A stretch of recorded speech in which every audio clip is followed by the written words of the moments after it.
And yes, we're back. The Sports Bag Bros podcast is on and at you, coming off of another exciting Big weekend weekend. of sports.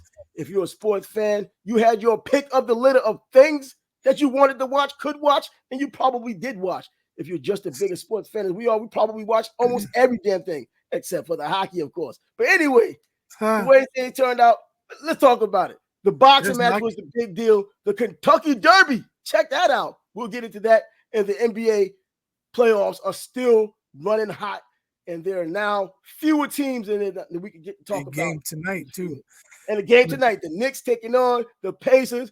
The Knicks are a 6.5 point favorite. What last time I heard, but yeah, that's not the game I'm talking about. Oh, bro, Nuggets got to win game 2 at home, where they're in the deep hole. Everything you talked about earlier, though, that was the team that you thought matched up best against them. Young team, big team, and bro. Not so much the youth, it's the size. Yeah, exactly. It's the size. They also pressured him bringing the ball up, and that's something no one else has done. Young guys can do that. They don't run out of energy, man. You can get your numbers. You can get your numbers, Joker, but you're going to work for it. You're going to work for it. He had a bunch of turnovers. He had a bunch of turnovers, wasn't very efficient. He's going to have to shoot better. 11-24, that's not Joker numbers. Oh, no, but you know what? Look at the team in front of him, man. This Minnesota team, as I already said, after that, I was like, you know what? Maybe they don't want to wait to gel and become a championship team. They want that this year, and it looks like it's possible. They get past Denver. I mean, I look at the matchup they possibly may have against the Celtics because it looks like the Celtics may come out of the East. Bro, man, I could take them over the Celtics too. I mean, come on, Anthony Edwards is putting himself and separating himself as what he's going to become. If he continues like this, he'll be an all-time great. I hate to put it so early, but he's doing too much. The body work is there. The talent is there. Saying the right thing. He's a villain. Can you not? Yes, of course he has to do it for a few more years, if not 5 to 7 or 8 more years. But he's playing at an historic level. Yes. When he said he would cook Jordan, he did not his words, but he if you saw the whole clip, the entire interview, he was respectful of Jordan, but he just does not think that he could stop him, which is great because you need that confidence. Exactly. No one's gonna stop me. I don't care who you are. And he conceded Jordan's gonna get his on me too. But right now it kind of reminds me of like the '88 Dodgers and Kirk Gibson. They weren't the most talented team. No, they weren't. Man, Kirk Gibson had it up here. The will to win. There's some guys where you just see their will to win. MJ had it, Kobe had it, Larry Holmes in boxing, Chico Corrales, going through hell, walking through hell to try and win. Some guys, you know it when you see it. Yeah, or at exactly. least I believe I know it when I see it. And Anthony Edwards has it. Yeah, he has. I think before, I don't know if I was just doubting him because he was talking nonsense. This is the new age, and sometimes for older people, it's hard to get rid of the old guys and then usher in the new guys, especially the new guys got big mouths. Steph Curry didn't have a big mouth. He just played, set his trend, and everybody jumped on the bandwagon because it was nice to watch and he was respectful. Anthony Edwards is coming in with almost respect, but just enough disrespect to get you out of the playoffs. And he's showing up and doing it. He's becoming a villain, but his city loves him. And I think the NBA is going to start loving him a little bit more. I wonder, does he stay with Minnesota for the long term because to become that mega star? KG did that, became a mega star there, but he became a bigger star winning a championship with the Celtics. Well, when it comes time, Minnesota is going to be able to be able to give him the biggest bag. Yeah. And if they're a winning team, why would he leave? So I think right now it's too early anyway. But I think when it's all said and done, they might win that damn thing this year the way they're playing. Yeah, so they might not have to wait. When it's all said and done, he'd have to be really unhappy. Something would have to happen in Minnesota for him to say, "Man, I'm out of here," because they can pay him the most. KG and Steph, when they gave KG the money, Steph got pissed about the money. He ended up going to freaking Phoenix. You know what I mean? I don't think that's the case here, but you know what? To keep a young team together, everybody wants to get paid. Don't be starting none, Trav. Don't be starting none. Yeah, don't start. There won't be none. But we'll get back to the basketball. As you can see, it's percolating. But we can go back to last Saturday night. Canelo Alvarez taking on Jaime Mungia. Oscar De La Hoya's guy, who was supposed to be the changing of the guard, taking the title from the old curmudgeon, Canelo Alvarez. We saw the press conference between he and Oscar De La Hoya. Jaime Mungia was in attendance, but it was Oscar De La Hoya, and it was Oscar De La Hoya and Canelo. Canelo fights. We kind of expected certain things. We kind of made our predictions. It kind of plays out like we could have expected. But I think there's a silver lining in terms of Mungia's future, kind of the same way there was when Canelo lost to Floyd Mayweather. I mean, a young, brash guy talked about how Floyd was afraid of him. Floyd beats him easily early in his career, and now he becomes who he is now, possibly among all-time great Mexicans, definitely.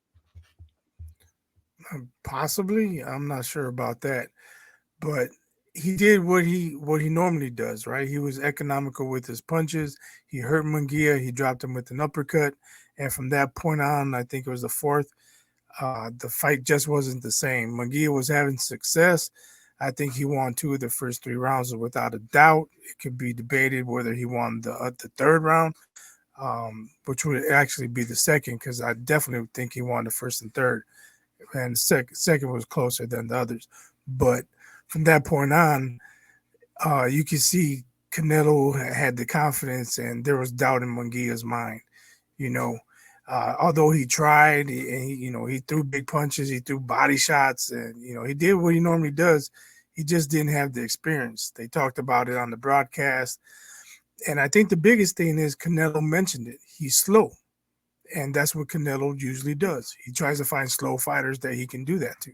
I thought Mungia had fairly fast hands. I don't think it was slow. Like when Canelo did say that, it kind of stunned me a little bit. I was like, really slow? I mean, he was throwing those 1-2s, trying to do the 1-2 thing when he was getting his combination off. And it wasn't a slow combination. It looks like it was hard and slow, and it was hard and quicker. And there were times when Mungia was snapping his head back too with some of the shots that he was hitting him with. I mean, he was sitting on some of those punches, and when he got on his toes, he looked a bit fluid. He didn't look stiff. He looked fluid when he was on his toes, and he looked like he was able to box. I think so many expected this Mexican brawl because you know what you get when 2 Mexican guys get into the ring. They weren't expecting jabs to be thrown. This guy jabs well. He jabs very well. Yeah, it looked like he was going to try to replicate what Bivol did. But once he got dropped with that uppercut, his plan went out the window. And I think Canelo felt his power, and he wasn't worried too much about it. So he was just coming forward for the most part. Canelo, body-wise, he went to the body with that left hand. We saw the effects because those. Yeah, that's another thing. At the weigh-in, I sent you a message. I think he's on the juice. Oh yeah, he did. His body. Yeah, that motherfucker's on the juice. I don't care. Ooh, Canelo's back on the juice again? Yeah. He struggles with John Ryder. He struggles with this guy. He needs that juice to look good again. Yeah, you know what? And then he's talking crazy to Benavidez. He's talking crazy about I'll fight Benavidez on the same night. Come on, man. That's nonsense. That's steroids talking. And after the fight, he talked about if the money's right. And we joked about on Thursday, WWE. What, Benavidez supposed to go in there in the street clothes? And what is Don Morocco versus Superfly? He was there. He was there to fight. You know what though? Believe it or not, after this fight, after watching Canelo in this fight, man, I don't know. I might be in the damn minority because it seems like everybody who's an expert is saying otherwise. Bro, I would take him over Benavidez, man. Just based on that, because Canelo makes you fight his fight. It's like, fighting Bernard Hopkins. You're a fast fighter, you're a skilled fighter, and you see how Bernard Hopkins dirties it up, and he slows it down. You're like, nah, not against me. Before you know it, you're fighting his fight, and he's winning the fight. Floyd Mayweather, too. Floyd was one of these guys. Canelo ain't no Bernard Hopkins, bro. I know. I'm saying just by the way, the method they go about this, where they slow you down. And the deal is when Floyd Mayweather in his younger days, obviously fast, but in his welterweight days and even 154, he's slower than usual, but he was also economical, precise, and he was just overall crafty and good and great for that matter and defensive.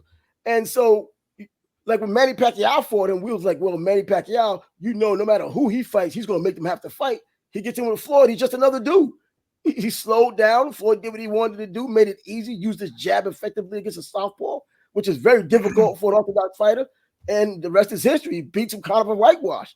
So Canelo does a lot of the same, man. He slows you down. And now he's naturally slow. that wasn't the real Manny Pacquiao either, though. He had already been knocked out, and that and was that's not true. So Manny. I'm saying for that That was moment. not Manny. But I'm just saying that was not Manny. That was 5 years too late, Manny. Oh, absolutely. 6 years too late for that matter, 6 or 7. But that was also the Manny that had the rematch with Tim Bradley and beat Tim Bradley in the rematch. He shouldn't have lost the first fight to begin with. And he was pretty rat-a-tat-tat in that fight, in both fights, but got robbed in the first one, won the second one rightfully.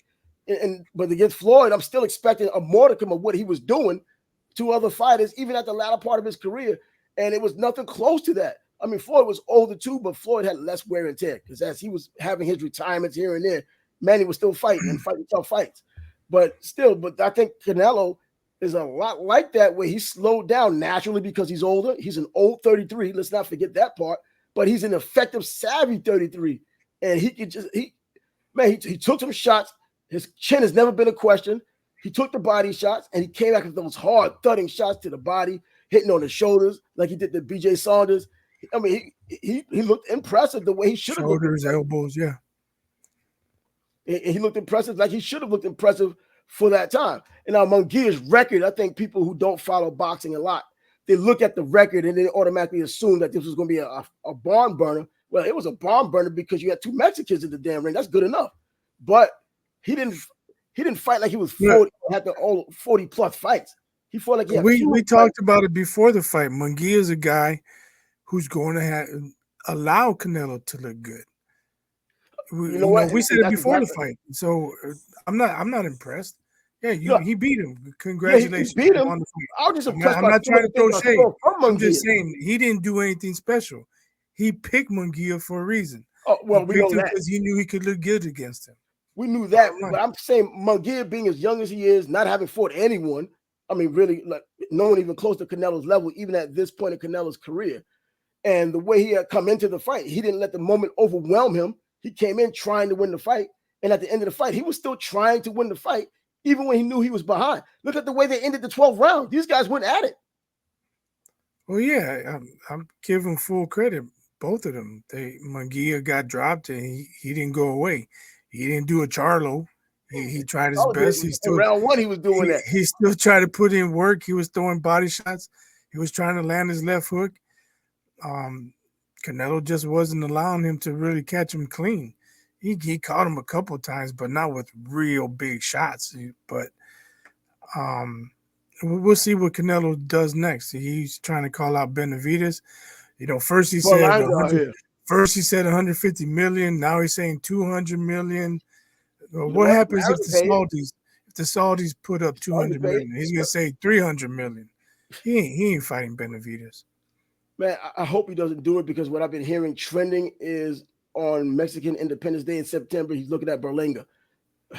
Man, come on. Another inexperienced guy. And he's even less than what Mungia is in terms of, because he gets hit a lot too. You know what I mean? He gets hit a lot too and buzz. So, he's doing the Apollo Creed thing, Mexico versus Puerto Rico. You know what? Generate hype off of that. And Berlanga's a decent fighter, but decent at best.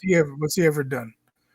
Exactly, decent at best. He's kind of in the same ship as Mungia, but Mungia has now had a chance to prove himself, and he passed the smell test because once everybody's gone, including Canelo, he's looked like someone who can kind of pull out and do well. And he's going to move up to light heavyweight because he has the frame to move up to light heavyweight. He's still a young dude, light heavyweight, and I wouldn't even rule out cruiserweight before his career is over. But what's with his fans? He said after the fight, I can do whatever I want. So-and-so did this to me. So-and-so did this to me. This is the blah, blah, blah. And now it's my turn. I can do whatever I want. Yeah! The crowd went crazy. All his fans, that was, you can do whatever you want. Yeah, so, okay, don't fight Benavidez. Don't fight Morrell. Don't give Bivol a rematch. Don't fight the winner of Benavidez and Bivol. Come on, man. There's a handful of people who deserve fights. And that's true. Benavidez is the one. If it came down to Benavidez and Morrell, Benavidez deserved the fight. And I think Benavidez has now done enough the way he had deserved the fight. He's been waiting for a while. And I don't know what more can he say or do to get Canelo in the ring. It's now one of those matches that has marinated long enough, in my opinion, for people to really look forward to it, especially if it's in September on the Mexican Independence Day. That's like you talk about a windfall, man. You might get the money you're asking for just by the pay-per-views for that kind of fight. They can hold that one in Mexico and fill 150,000. Oh, easy, man. I mean, that'll be easy there. We've seen Chavez do things like that, not 150 grand, but if they can find 150 seats, only because the stadium didn't hold 100. That's what I was about to say. So, but it still goes back to my original point. By that fight on Saturday, I was like, you know what? I still give Canelo the edge. I know I'm in the minority saying that. I just looked at some of the subtle things he had done. He doesn't do the upper body movement as much as he had done in the past, especially against Triple G in the first and second fight. His upper body movement isn't that slick anymore, but being economical as he is and being able to slow down the fight to make it his fight, Benavidez is going to do a lot of what Mungia did. This was a watered down version of what David Benavidez does with the fast hands and throwing the hands and just kind of overwhelming you with his punch volume and then ultimately his power. I'm thinking that Canelo, just still being the sharp counter puncher he is, handles that. He takes the power. We know he can already eat the power. So now it's a matter of do we know if Benavidez can eat the power yet? Caleb Plant kind of caught him a little bit until he pulled away. Well, that's why we want to see it. No one says, "Oh, Canelo doesn't have a chance." Benavidez would just drill him or thump him, whatever adjective you want to use. I've heard people say that though. I mean, they still act like it's an afterthought. But a lot of people don't know shit about boxing either. I'm just saying that's the reason we want to see it. Oh yeah, absolutely.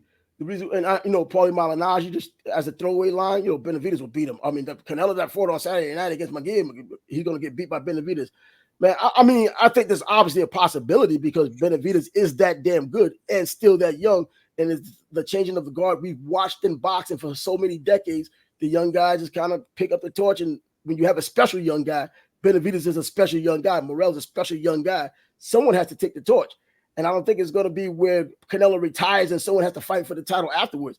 He has to give up the torch the old-fashioned way. He had to catch the beating for it or keep the young Tigers down. Yeah, well, he was smart enough not to fight at 168 to Bevo, or he would have got his title snatched already. I'm about to say, because Bevo, I think, beats him at 168, 175. It doesn't even matter. He beats him at 210 and 195, wherever they fight. 304, doesn't matter. Bevo beats the shit out of him again. Yeah, bro. You know what? See, the reason why I called Bevo a live dog, everybody knew that, but I should have just said outright that he was going to win. And the only reason why I did it, I prefaced it by saying it's going to be a Canelo decision. And a Canelo decision in Las Vegas is kind of like an Oscar De La Hoya decision used to be in Vegas. He's not going to lose. That's why I thought would have been the controversy, and they still tried to take it from him. He just beat freaking Canelo from pillar to post. He did everything but knock him out. He just completely outclassed him. And I don't even know why he was even fronting like he wanted a rematch, especially at 175. Yeah, usually the A side, they have a rematch clause. They get the rematch. But last two, Canelo and Spence, they ain't want no smoke no more. Well, Spence, I can understand. He's on a deathbed saying, never mind. But he wants to move up to 154, but it's up to Bud to choose the weight class. But I think that the zest for that fight is past, whether 154, 147. I don't think anybody's really interested anymore. And Bud's moving on. He only has a handful of fights himself, and he already told people about what he thinks of Boots, and I think he's rightfully so saying what he's saying. Boots has to earn it. He hasn't fought anyone, and he hasn't. And Crawford had to go through the same thing, just like Canelo was saying the same damn thing. Look who I fought. Look what I had to go through in order to get to this point. I could pick, I'm in a catbird seat now. I can pick who I want. And you know what? We don't. It was just funny, man. He was mentioning dudes from 10 years ago. When I fought Lara, when I fought this. Yeah, Lara, bro. Lara, good dude. Austin Trout. Come on, man. Yeah, that's true. When he started naming these guys, but kind of like he kind of thought about this before he went out there to speak. He knew he was going to win the fight. He knew he was going to say this afterwards. But man, it'll be a bad miss. But you know what? Do you think that Canelo's had enough good fights in his career to where it could be okay if he does not fight this fight? If he does not fight Benavidez, when he goes into the Hall of Fame, is this going to be like a Ray Leonard Pryor deal? Ray never fought Pryor, or as a pro. No, because they've been in the same division. They coexisted too damn long. Yeah, and Benavidez was his mandatory. Why haven't they stripped him yet? That's true. That's true too. No, I don't believe so. Not okay. He will not get a pass. He will not get a pass. There's been too many guys who didn't deserve fights. Beefy, Chavez Jr., Oh, You know, Chavez Jr. That's a disappointment, man. I was really you rooting know, for him. they just fought him for the name and the money, but Yeah, they and they want to got it. put him off And as a credible opponent. No way. I thought that was going to be an explosive fight. It turned out to be a snore fest, a bore fest, and Chavez Jr. didn't even want to be in that damn ring. He talked all that nonsense before the fight. But man, Canelo's going to get flack regardless. When you're at the top, that's what's happening. And I don't believe it or not, he's at the top of his division for having the belt. When you test positive twice for performance enhancing drugs, when you make Triple G wait 2 years, when you don't fight your mandatory because he's a threat, you deserve some flack. He's getting it. He's getting it. And his fans, though, deserved. His real big fans, his ardent fans, just say it. His TICK writers. Yeah, well, you know what? You heard it on Saturday night when they were cheering him for saying what he had said. They was happy that I make my own decisions. I pick who I want to pick to fight. Man, I mean, there's been, come on, let's not act like there haven't been fighters who have done the same thing. You can't be a true boxing fan and agree with what he's done. No, there's no way. If he doesn't fight Benavidez, for me, that's an empty void, right? That's a void in his career. They're coexisting too damn long. This is the guy who's been calling you out, a guy who's gotten in the ring talking about fighting you, someone who goes to your fights. They're always giving him the FaceTime, give his expression, or throughout the entire fight. They had that one picture, one audio video of Canelo looking over at Benavidez, and he's just over like, all right, what's next? And then that's when he went on his tangent about he'll fight who he wants to fight. But I keep hearing Berlinga is going to be the guy, and I'm like, I understand the Mexican rivalry. I'm hoping that's not the case. I hope he surprises us. Canelo never came across to me as someone who's afraid of guys. Man, and I never say boxers are afraid because this is the life they've chosen, and they just think differently, especially on this level. They think differently. The management is the ones who are scared, or the promoters are the ones who are scared. The fighters, man, this is what they do, man. There may be more anxiety with one fighter than another if they have an opponent, but fear, pure fear, that's very rare in a fighter. Frank Bruno, Mike Tyson, that's pure fear. But I'm talking in this case, Canelo's just been a badass, man, in terms of just the way he goes about his business. Even when he fought Triple G and got hurt in that fight in the second one, came fighting back, man. He has it in him, man. He has that dog in him. It's just that he has this take it crap going on with the like I said on Thursday. I know he has balls. I just want him to find them, use them. Find them, yeah. Well, the search party's out there. One fighter down, one more to go. Let's see if he decides to surprise us. This Mexican. But is it funny or strange that now Raheem and Garcia are back on good terms after Garcia gets busted? Well, you know what? Hey, we're in the same camp again. Yeah, invite him to camp. Like, hey, come on, camp. Let's have some marshmallows. Have some s'mores. Hey, this is the camp we're gonna have, man. Garcia is in a world of his own right now, man. He has so many issues coming up. Didn't that B sample came up bad? I haven't heard, but I don't know who said it, but someone suggested a ban for life. Oh, come on, a ban for life. Nah, you know what? Then you got to go back and suspend other guys who. That's what I'm saying. You're gonna go that hard. Enough is enough. You're the example. I'm thinking 3 years. Take 3 years and some hefty money because he's making more than everybody else in and out of the box, and let alone his bet. Make him pay a hefty fine that's going to pinch his ass, and then take some time away from his career. That's one thing. 3 years is excessive. He may as well just retire. You know what? People claim he did not want to box anyway. Maybe this is what he wants. If you suspend him, maybe during that 2-year suspension, if they gave him 2 years, if it's 3 years, during that time, he's like, you know what? I'll get into acting, get into modeling, get into socialite, like a social media guy. And, it might work out for him. But, after this, man, I don't think you go into the sunset doing what he had just done against Haney. And that's it. Leave the crowd wanting more. Even after a suspension, I don't think you do that. I don't know. Let him fight Bud. Oh. Let him fight Bud. Bud can say, man, take the juice. I'm going to kick your ass anyway.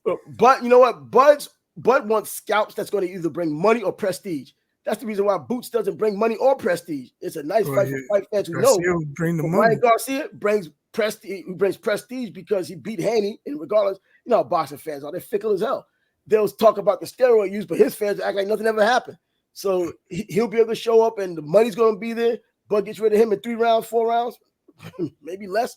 You know what I mean? Everybody gets paid and move on. But yeah, but Bud is into legacy fights, man. He says, forget Boots. I'm interested in going against Charlo. I'm interested in going against Canelo. You know, he wants the big dogs out there. And this is one guy I can believe when he says he wants to fight a big fighter, a big name. I believe Bud 100% of the time. He's not just talking like a lot of these fighters just say stuff. I agree. Bud's the best in the business right now. He is, and he's the top dog, and he is the dog. I mean, a new way. Let's not forget about him, you know. But Bud is Bud. That's it. The way it goes right now. So hey, that's what we have boxing wise, and the fight that was last Saturday, Canelo unanimous decision, got the knockdown in the 4th round, took on a spirited for a little while Jaime Mungia. It kind of settled down, but still showed some guts in the process. Still gonna have a bright future, you know. Once Canelo's gone, and he's the one that might fight Benavidez or Morrell. You know, that's now that he's lost, he might be open to fight those kind of guys, and Caleb Plant and all that other stuff. So, what's been going on? Once again, we could talk about the NBA. Getting back to the NBA, or do you want to talk about the Kentucky Derby first? Let's talk about NBA. People might, I don't know how many horse racing fans we have. At least for one day, they're horse racing fans. I'm just saying, if they want to hang out to the end of the show or after NBA, then cool. But let's talk NBA first. Well, here we do. We have NBA. We start off with Minnesota just doing what they did to Denver. Man, I mean, you know, we said Denver is one of these teams that turns it on because of the experience factor being defending champs. They can turn it on when they need to turn it on. They turned it on in Denver, the thin air, the one that was supposed to be such a villain for visitors. And Minnesota goes in there and drops 43, and they get out of there with a win. They put Denver in that desperation mode early. Yeah, for sure. Tonight is a must win. They cannot go to Minnesota down 0-2. Nope. Especially when you consider Murray may not be 100% healthy. If they go 1-1, you know, they're still in it. They're going down the road down 0-2. You know, the Wolves come out. I remember when the Bulls, their first three-peat, when they would press full court, they used to call it release the Dobermans. You know, it'd be dogs and wolves waiting on the Nuggets, man. I mean, they are the Timberwolves, but I mean, almost like literally chomping at the bit, you know, snarl coming down there. We're gonna take these dudes out, you know. And Edwards, he's playing at a historical level right now, and he has help. You know, people are comparing him to young MJ, and you got idiots saying, well, MJ never got to the second round when he was 22 and blah, blah. MJ played against 5 Hall of Famers, and he didn't have the Defensive Player of the Year on his team. He didn't have another All-Star. He didn't have Karl Anthony Towns. He didn't have help, man. No, he was by himself. When he scored 63, it's still freaking lost. Yeah. He gets double team kicking to Brad Sellers for the missed 12-footer. Come on, man. And then you got some dude, I can't remember his name. He came in off the bench splashing threes and scored a lot of points. Brad Sellers ain't never scored no 15 points against the Celtics. Kyle Macy, Gene Banks, these dudes. Come on, he didn't have no help. And that game went into overtime, didn't it? Yeah. That overtime game when he scored 63 against the Celtics. Man, so bro, he was in there. He I was mean, the reason why they. If he had any help, it wouldn't have gone to overtime. Exactly. They probably would have won the game against all of those players on that Celtics team. And that was a hell of a game. Getting back to tonight's game, I think the Wolves feel it, man. They're a confident bunch. You're gonna have to beat it out of them.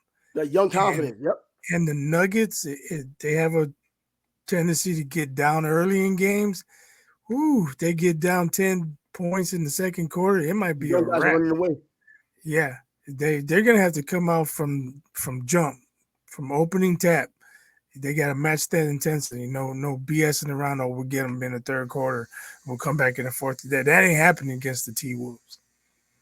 Well, but now you look at the game that tonight, Rudy Gobert was like a late addition to the injury report. So is that going to matter? If he doesn't play, yeah, that's one less 7-footer to throw at. Exactly. He got 13 rebounds in the last game. And, you know, and we already know what he brings defensively. Probably the best defensive center in the league, obviously. But I'm saying without him, it's going to matter, especially on the road. And, you know, with that desperation at stake, Jokic brings Jokic's game. He didn't get his triple-double, but he was close to it. But he had to really, really work for it this time around. So, but I still think Minnesota just have so many other pieces offensively, man, and just so much athleticism. Yeah, and another thing about Ant, he plays defense. He's not a one-trick pony. He plays basketball, offense and defense. On both ends of the court. So you got to see him on both sides. And when you got big guys like Cat and Gobert, those some big jokers you got to go up against. No pun intended, because Jokic is Joker. But man, Mike Conley as well. I mean, everybody kind of chipped in on this one. A good, solid veteran point guard. You know what I mean? So, I mean, look at the team the way it is right now. So even if Gobert goes down, you still have your solid point guard. You still have your solid point guard who can still score on his own and still get the ball to Anthony Edwards when he needs to. Anthony takes the damn ball anyway. So, bro, it's just, you know what? When you was talking about it earlier this season, I was like, yeah, it sounds like it makes sense, man. But to see it coming to fruition, man, you probably need to coach a little bit. Seriously, the matchup is turning out exactly the way you said it would, though. That's what the NBA is, matchups. Yeah, that's why I said Golden State was done. They don't have a big man who you can throw at Jokic. You try and put Looney on him. Man, Looney, he tries, but he's not even all that big. What is he, 6'9", 6'10"? Yeah, he's not even. And you look at Minnesota and they got the 3 7-footers. That's 18 fouls you can throw at Jokic, man. Man, and it looked like they tried to throw the kitchen sink at him the last time, and it made him have to work for it. Even though he's slow, it looked like, man, you look at the scoreboard and you realize how many points he has. You're like, damn, how did he get there? This time you saw him playing and you saw him really have to work to get those damn points. And on the other end, it looks like they were getting it easy, man. So people making these excuses about Denver has the benefit of having the high altitude, like this is the first time it's ever happened, when they were losing all the time when Mutombo was there. Come on, Kiki freaking Vandeweghe. No one talked about the damn high altitude. Now that high altitude is supposed to be an issue, but Minnesota, man, across the board, if they have a live line, they're the odds-on favorite, I guess, for the NBA title, and that includes the Celtics, because the Celtics are a little schizophrenic when it comes down to real meaningful games. It's going to be interesting to see if the Nuggets make adjustments, because Jokic took 25 shots, and he normally doesn't shoot that many. But I saw a graphic earlier today that they are 4-10 when he takes 25 shots, and their plus minus is like minus 60 something. So when he's the main shooter instead of distributing, things don't go well. Wow, or at least they haven't. They better hope somebody else didn't mention that to him. Everybody else knows about it. Hope that's just a secret, man. But yeah, man, work cut out for them. But I think it's more of a product of him not having people to pass to. So it's I got to score. Well, if he has people to pass to, that's when he takes less shots. But again, it's how they're playing the others, and I think that might be their strategy. Like, go get yours, Jokic. You're gonna have to face our big front line. We're gonna tire you out. Good luck. You know what? Saying it like that is like what Connecticut did against Edie this past college championship game. They let him get his points, but he got so tired getting the points, man, he couldn't do anything else. And then he ran the rest of the team out of business, man, and just beat the hell out of him, became champs. Same thing here. If you could wear Jokic down, let him get what he can get, or make it even hard for him like they did last game, man, it all goes through him. Jokic doesn't have success, and even if he does, there's no guarantee against this team. The thing is, the Nuggets have been so inconsistent in these playoffs. Yes, they won in 5 against the Lakers, but I think the most consistent players they have are Jokic and Michael Porter Jr. Everybody else, KCP, one day he has 19, the next day he has 4. Yeah. Even Murray, he didn't play well in game 1. He didn't play well in game 2. He had the buzzer beater. He had that calf injury, I think it is, that he has. Yeah. So that could be affecting him. And, if you're a jump shooter, you need your legs. Yep. But I just think they're very inconsistent. Well, a team that's very inconsistent, if you want to change tables or change games, Orlando playing against Cleveland up by 18, you lose the freaking game. They're on the road. They're playing well. In the beginning, I thought with Paolo Banchero, 24 points in the first half, I was like, man, I think he kind of blew his wad a little early on the road, man. Second half doesn't do as well, not playing as effective. They're missing shot after shot, ridiculous shots. Franz freaking Wagner just missing shots right in front of him. I mean, come on, man. You're up there by the rim and you're missing it. And you're missing dunks. It's insane out there. But I was trying to watch. Well, I mean, I was watching. And then the Cavs came back and they pushed the lead to double digits. So I'm like, oh, this one's over. I didn't even have to watch the rest of it. I knew it was over. You could even see them, the looks on their faces. And like, man, we blew 18-point lead. We're down 10. And they were just going through the motions. It seemed like with like 7 minutes left. So I changed the channel. Yeah, I mean, I watched it through because a friend of mine is a huge Orlando Magic fan. And, you know, opportunities to tease him was kind of good there. But anyway, you know, I went down to an Orlando Magic game, you know, a little earlier last month when they played Sacramento. Sacramento came in here and beat them. Well, came in Orlando and beat them. It kind of surprised me, but it was a cheap shot by the freaking ref that kind of blew that game. But anyway, it was a cheap shot at the last second. Come on.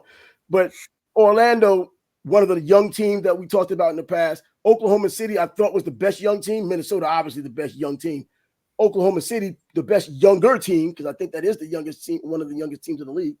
And then Orlando, but Orlando still all these guards they keep on drafting too, by the way. But they're kind of a few steps away. But Donovan Mitchell, man, that should be a hell of a series. When you talk about Mitchell going up against Brunson, yeah, you know, hopefully it ends up that way because the Knicks are playing against Indiana. Tonight. No, wait. Yeah, no, my bad.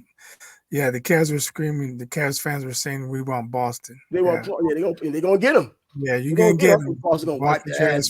Yeah, hey, it's gonna be Halliburton, and Halliburton, bro. I like Halliburton's just the dude. I remember, you know, obviously getting 20 points, 21 assists, 20 assists, 21 assists, no turnovers. He's one of those special players. When he got that big money contract, I was like, man, do they really know what they're doing? Well, yes, they do. That's why they're the GMs. They're doing their thing. But the Knicks are favored by 6.5 points. Those are typically the games the Knicks freaking lose, even at the Garden, when they're favored 6.5, 7.5. Like, oh, man, come on, man. Put it at 2.5. You know what I mean? Make it seem like they really have to fight for this. But, man, I'm hoping that they win. I don't want to be the bearer of bad news, but I think a lot of people forget Embiid was hobbled. If he's 100%. He got 50 points, though. Yeah, he might have had 70 if he was healthy.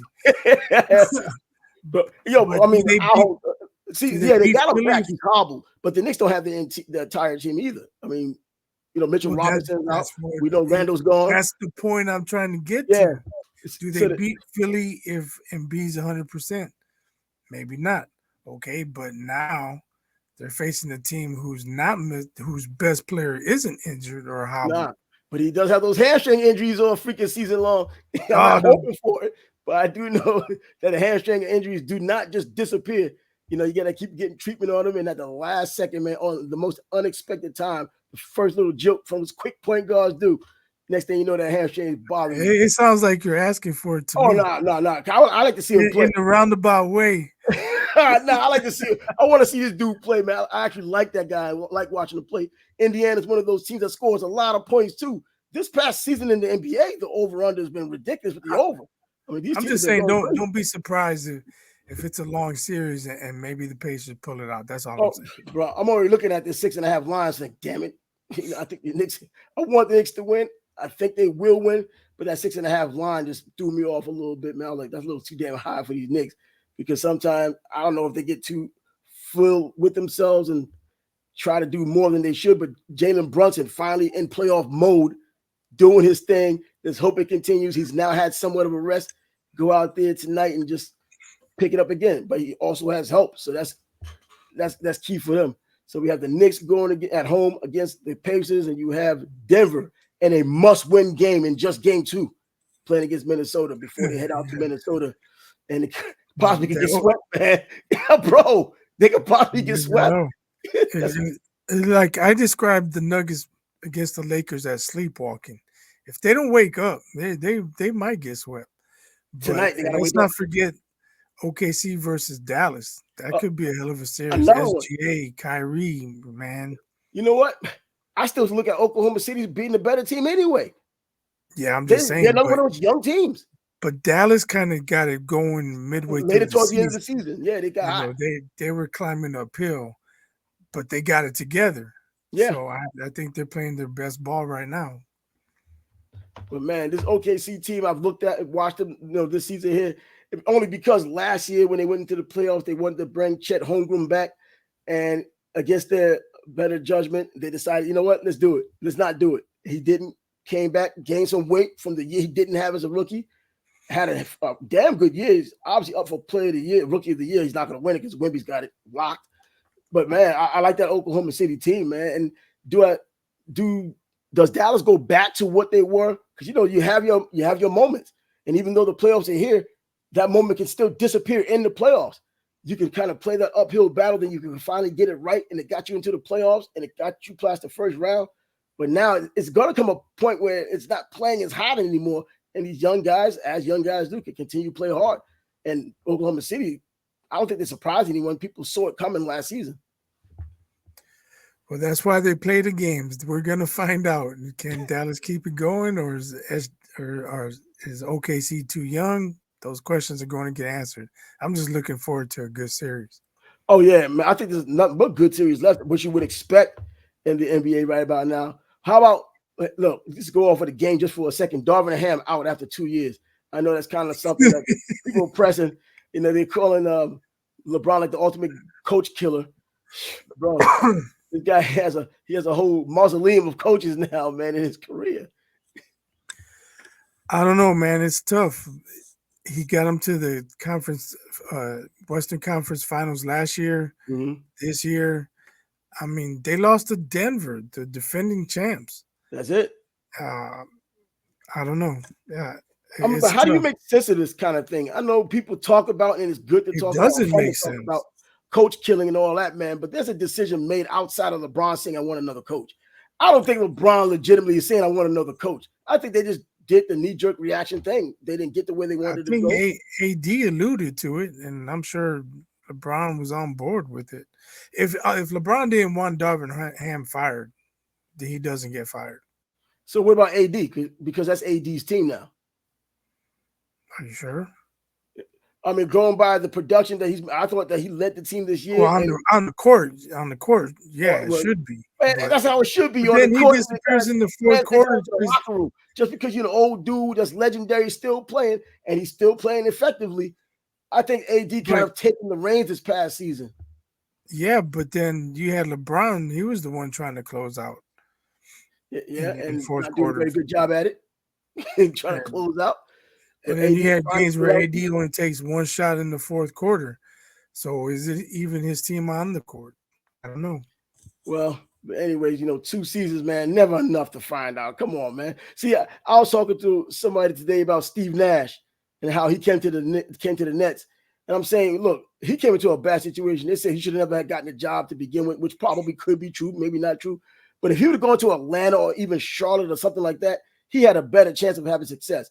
Going to the Nets with those 3 head cases there, because pretty much 3 superstar players, really difficult, man, especially in your first job, regardless of how legendary you were as an NBA player, Hall of Fame and all of that.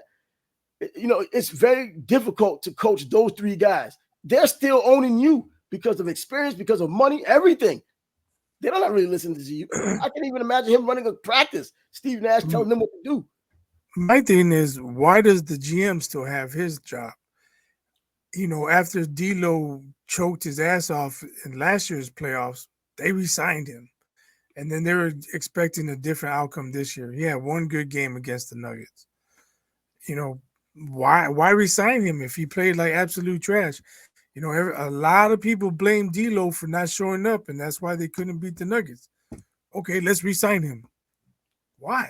That makes no sense. Well, I guess there's more to it. I mean, there's much more to it in terms of his career. Maybe next year he's probably stepping up, probably more effective under a new coach, obviously. I don't even know who the new coach would be. Another thing is, Austin Reeves had a lot of great moments, but is he allowed to just go when he wants to? He's got to defer to AD. He's got to defer to LeBron. D'Lo shooting threes. He's an afterthought. If he's really that good, everyone said he's him. Well, let Not him on go to defense. work.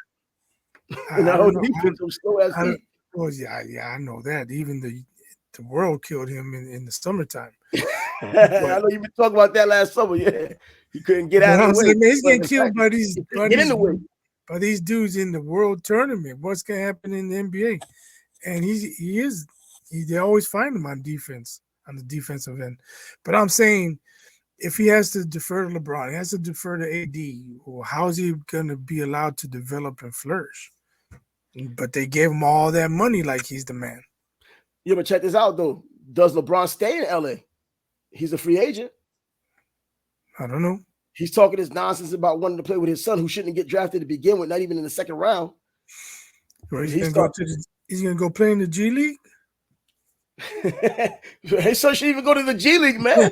G League ball is a ball. His son didn't do anything that showed you he could ball. How Yeah, many but people in the G League if were getting LeBron goes to the G 5 points? League, his son's not gonna get cut. No, I know. He'll just be perennial G Leaguer, man, or something. But it is, I don't know, man. And what are there rumors now that Kevin Durant may indeed be going back to Golden State? And if so, does it even matter? Because they're all old together now, and there won't be a Klay Thompson there. I don't know. I haven't heard rumors, but I said he should go home, even though Home will people be probably Oklahoma City. consider. That's what I was gonna say. People probably consider OKC home, but we talked about it. I don't think they want that old dude on their team. I don't see why they would. The But name sounds good. he fit in perfectly. I mean, he fit in before, so why wouldn't he fit in again? But do they win a championship with those with him as an addition and Klay Thompson probably gone? They improved their chances. Huh? They improved their chances, but oh yeah, they improved their chances. They still need. I don't know, because they can't run their offense like they used to with all the ball movement and Steph and Klay running crazy and missing shots. It's like that now. That's what they're doing. I used to joke that, man, when did Klay Thompson turn into Harrison Barnes? But this year it was to the extreme. And then in the playing game, it was to the 10th power because he couldn't score a point. Man, and I still remember those videos when he was out with an injury and they showed him shooting those threes after three after three after three. I'm like, man, feel like he's ready already. And then he comes back and doesn't look like that. And now it doesn't even get any better. It gets worse as the years go on. And then his mentality, he gets frustrated. He started to say things in press conferences he had never said before when things were going well. And I understand the frustration, but God, man, and it's playing out on the field. You're frustrated in front of the camera. Now you're frustrated on the damn court, missing miserably. But if you're watching and you're thinking Harrison Barnes, he shoots okay. I'm not trying to diss Harrison Barnes, but in those finals in 16 against the Cavs, this dude missed almost every open three. Like they had to make a choice. Okay, who are we gonna leave open? Harrison Barnes, of course, not gonna leave Steph or Klay open. Nope. And he could not hit the side of a barn. And that's the main reason. That's the main reason they lost that series. Yeah, Draymond was suspended, but even in Game 7, Harrison Barnes had some open looks. He couldn't knock him down. So when Klay Thompson started missing open looks, I was like, when did Klay Thompson turn into Harrison Barnes? So that's where that comes from. Man, and also you talked about earlier this season, how he was missing miserably. You're talking about the way he was spotting up and the ball he did get rim. better.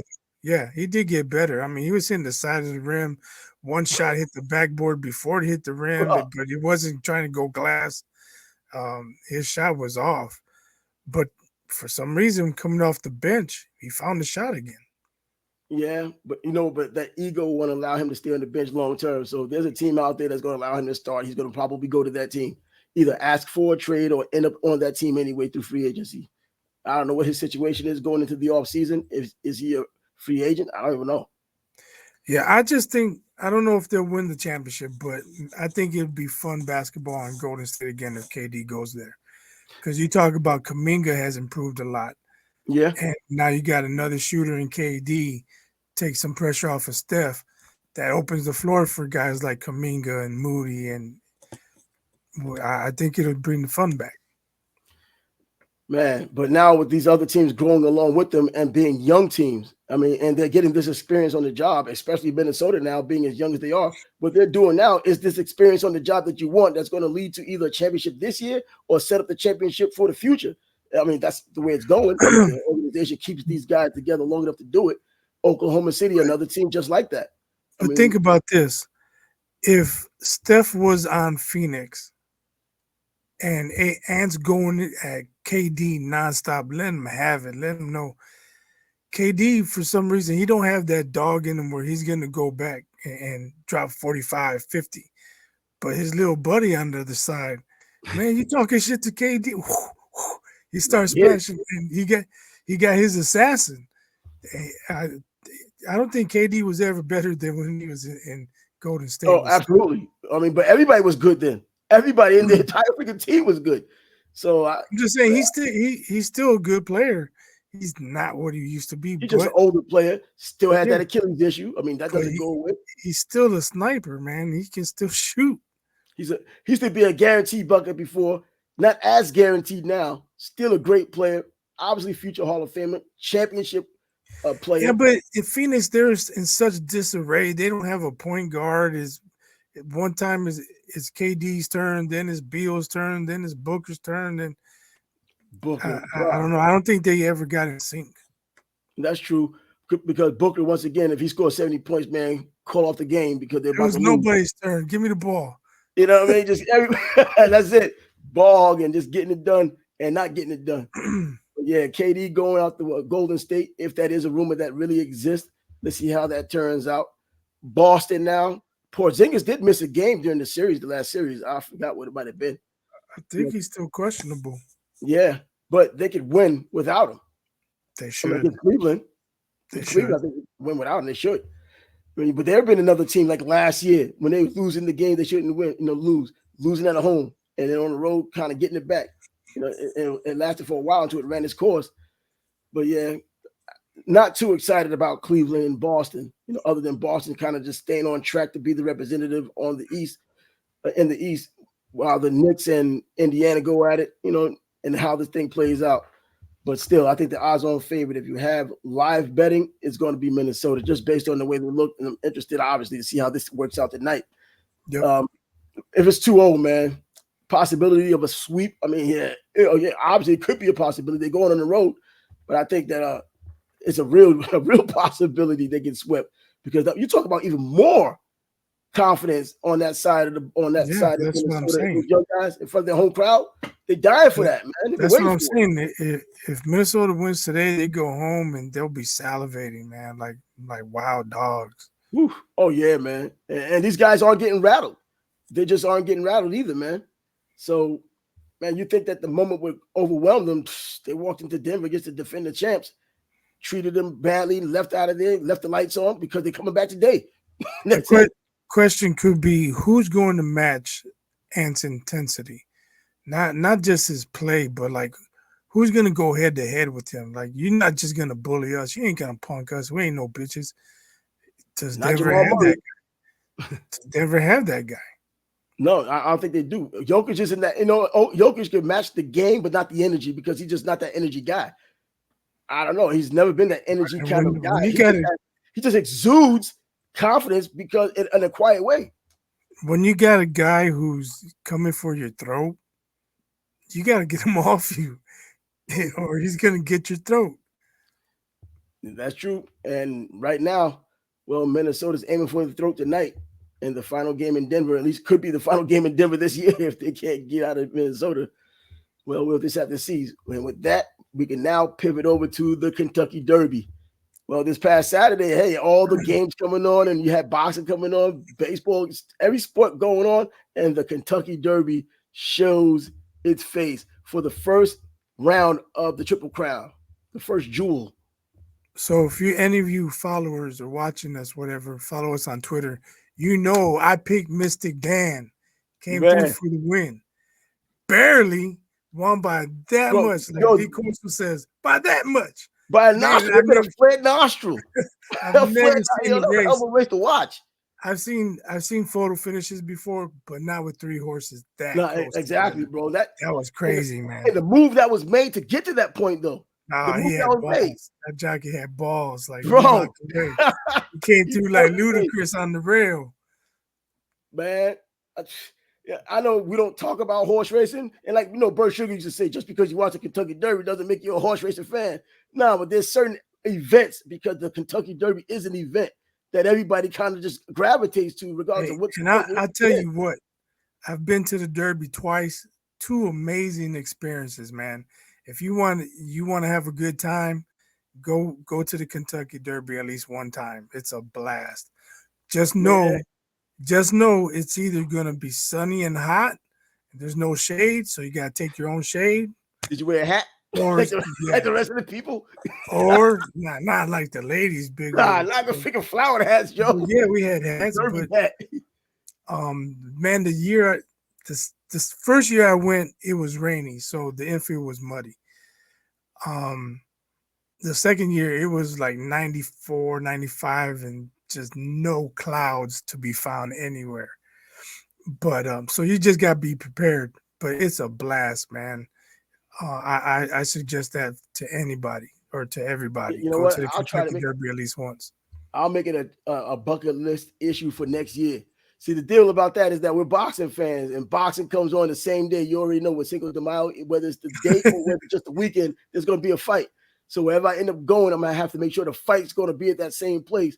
It doesn't matter. I'll pay for the damn fight to watch it wherever I have to watch it, and then go to the Derby at the same time. So yeah, that would be part of the bucket list for May 2025. So hey, Yeah, it's a guaranteed good time. now, getting inside the Derby, how difficult is that? Being outside, we can be one of those guys. It's not that hard. So let me share. It's probably you may hear a lot of Kentucky Derby stories, but I'll put this story against all of them. So me and 2 friends, we grew up Northwest Indiana, Chicagoland. we plan to go to the Kentucky Derby.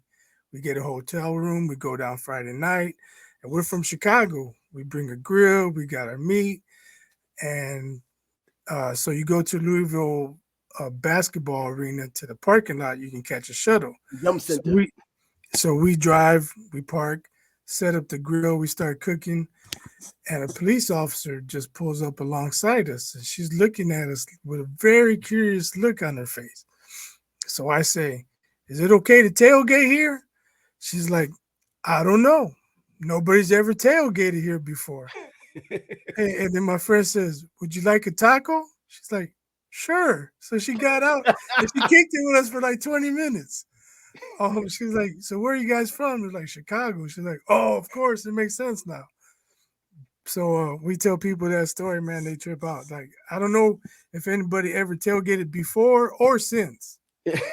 So was it a restricted area? No. Oh, apparently It was just a parking lot. Tacos, y'all. It was just a parking lot to the basketball stadium. Like I said, you park and then you go catch a shuttle to go to Churchill Downs. Yeah. And she just happened to be cruising by. I don't know if she saw the smoke or let me go see what's going on.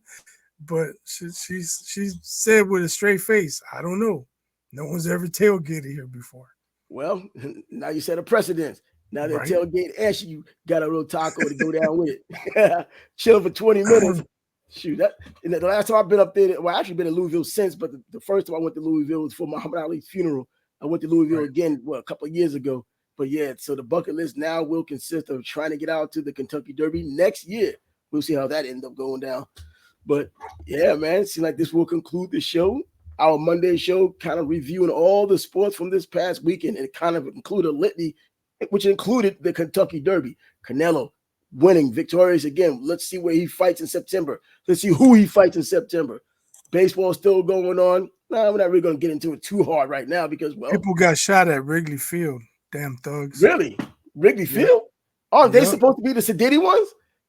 I don't know. That only happens in White Sox games? Oh, that's bullshit. Somebody got murdered at Wrigley before. See, you know what I mean? They get these big bats. Don't let the media control the narrative. It's bullshit. Yeah. I mean, that's the way they want you to believe. Because I don't know about the rivalry and all that, but they talk about the good side and bad side. And when the White Sox won, they act like it wasn't as big a deal as if the Cubs had won. I mean, the Cubs, I guess, more historic because of obvious reasons. But Chicago Sox, when they won, man, hey, the Cubs hadn't won a damn thing up until then. So, but anyways, yeah, man. So I guess that's about it.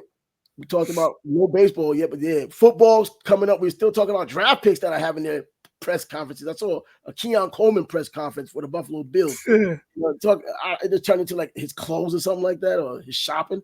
Bruh, come on, find something to talk about. But minicamp should be opening up. OTAs should be beginning, this month here. So yeah, it's gonna be some things leading into the football season. Some more nonsense with Deion Sanders and everybody still talking about what's going on with Colorado. The usual. So we'll be talking about that as well. So up until, we'll come back on Thursday. And by then we'll have a few NBA games that have been played. And if it's like the previous weeks that we've had, there's probably going to be something else in between the time that we don't talk about. It's going to be talked about on Thursday as well. So probably the B sample comes back. Who? Probably the B sample comes back. Yeah, right. I thought it was back, but yeah, how long is it taking for this thing, man? You got pressure to decide whether they should say it, go public with it or not. Or is Hearn taking care of it as they claim? Come on. Yo, he's by his own Trav, and the Sports Bag Bros podcast is signing out on a Monday. So until Thursday, deuces. Deuces.